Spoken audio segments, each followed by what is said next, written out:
वाहिगुरु जी का खालसा, वाहिगुरु जी की फतेह। गुरु नानक जी के बाद 1548 में इटाली में एक बंदे का जन्म होता है जिसका नाम था जोर्डानो ब्रूनो।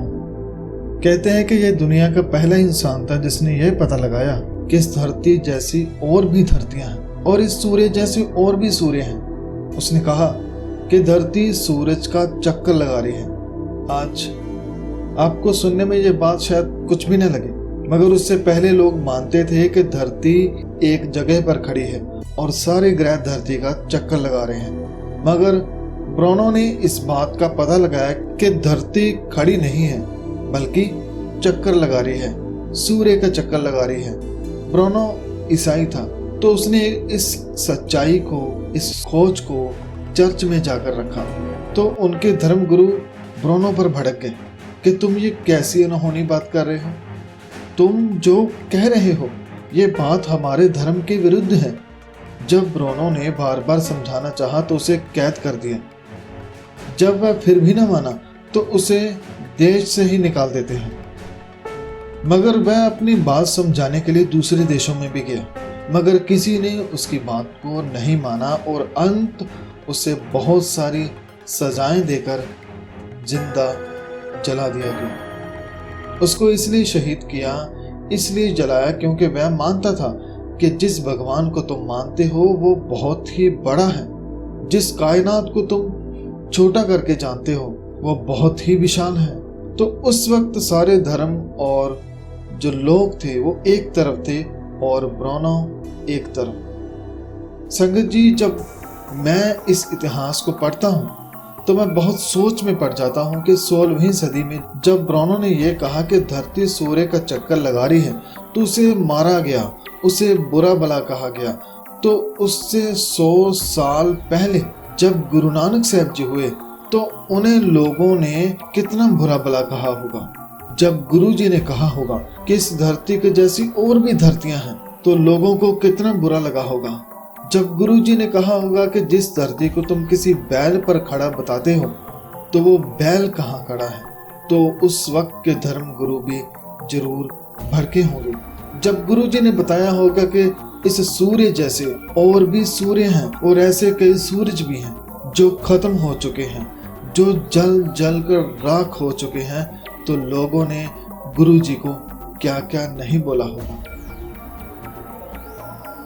संगत जी, अगर आप श्री गुरु नानक साहब जी से सीधा पूछें कि गुरु जी क्या आपको लोगों ने बुरा भला कहा, तो गुरु साहब आपको अपनी वाणी में बताएंगे कि हाँ कहा, मुझे बावरा कहा, मुझे पागल कहा, मुझे भूतना कहा, मुझे बेताल कहा। लेकिन गुरु साहब ने लोगों के कड़वे बोलों को भी पॉजिटिवली लिया। गुरु जी फरमाते हैं कि कोई आंखें भूतना को कहे बेताला, कोई मुझे भूत कहता है, कोई मुझे बेताल कहता है। क्यों? क्योंकि संगत जी, गुरु साहब सच की बात करते हैं और लोग झूठ को ही सच मानकर जी रहे हैं। तो गुरु साहब ने जब लोगों को सच बताया कि सच क्या है तो लोग गुरु साहब पर हंसे भी, गुस्सा भी हुए और कुछ लोगों ने कहा कि ये तो दीवाना है। तो गुरु साहब ने फरमाया कि हाँ मैं दीवाना हूँ, मगर उस सत्य का, उस रब का, भया दीवाना शाह का, नानक बौराना हाँ हर बिन अवर न जाना रहा। मैं तो अपने शाह का, अपने रब का दीवाना हूँ। वो जो करता है मैं वही करता हूँ, वही बोलता हूँ, उसके सिवा मैं और किसी को नहीं जानता। तो संगत जी, जब हम सच के साथ होते हैं तो अक्सर ही झूठ हमारे खिलाफ बगावत करेगा। और संगत जी, आपने उस वक्त घबराना नहीं है बल्कि सच के साथ खड़े रहना है। गुरु नानक जी ने सच के लिए बहुत बार कैद काटी, उनको कई बार बंदी बनाया गया। एक बार बाबर ने भी अपनी जेल में कैद रखा क्योंकि गुरु साहब ने उस राजे को भी सच का आईना दिखाया था। गुरु साहब को बहुत कुछ सहना पड़ा मगर उन्होंने कभी भी सत्य का साथ नहीं छोड़ा। संगत जी, जमाना चाहे सच को ब्रूनो जैसे जला ही क्यों न दे, जमाना चाहे गुरु तेग बहादुर जैसे शहीद ही ना क्यों कर दे, मगर जो उस वक्त गुरु साहब ने सच पेश किया, जो उस वक्त के महान पुरखों ने जो सोच जमाने के सामने रखी है, वह उस सोच को कभी खत्म नहीं कर पाएंगे। क्योंकि शरीर को मारा जा सकता है, विचार को नहीं। विचार के लिए, सच के लिए महान आत्माएं कुर्बान हो जाती हैं, लेकिन कुर्बानी के बाद होता क्या है? वो सच दब नहीं जाता, बल्कि वो सच जिसे लोग दबाना चाहते हैं वो और तेजी से जमाने में फैलता है। वो सच एक क्रांति बनता है जो आने वाले समय में मानवता के लिए प्रेरणा का कारण बनती है। तो सच का साथ कभी न छोड़ें, क्योंकि सच कभी बदलता नहीं है। सत्य के लिए कुर्बान होना सबसे बड़ी कुर्बानियों में से एक है।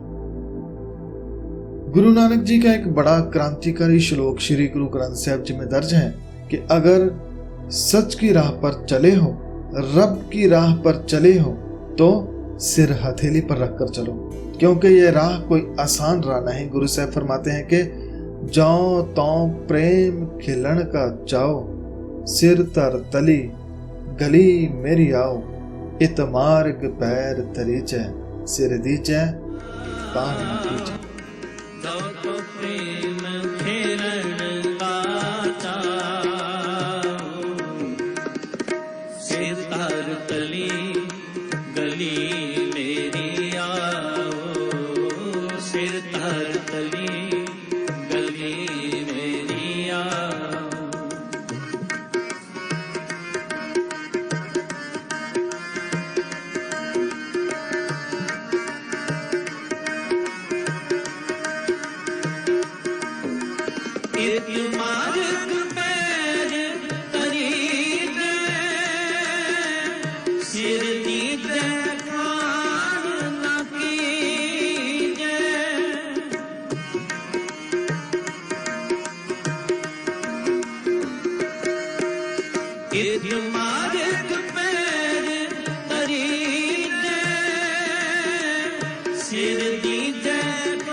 गली